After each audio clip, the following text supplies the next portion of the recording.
ఆడి పాడనుంది. టాలీవుడ్ నుంచి పెట్టపేడ సర్దుకొని బాలీవుడ్‌లోకి వెళ్ళిపోయింది. అక్కడి నుంచి హాలీవుడ్ ఛాన్స్ కొట్టేసింది 'గోవా బ్యూటీ'.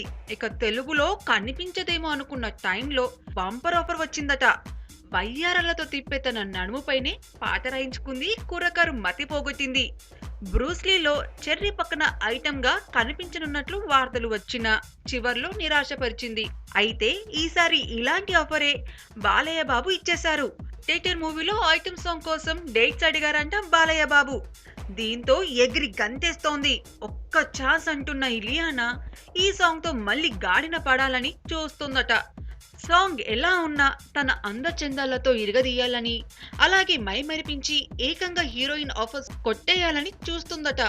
అనుకోవటం ఏమో గాని ఐటెం ఆఫర్ వచ్చిన తర్వాత తమిళంలో హీరో విజయ్ సరసన ఛాన్స్ కూడా వచ్చిందని ఫిలిం ఇండస్ట్రీ గుసగుసలాడుకుంటోంది.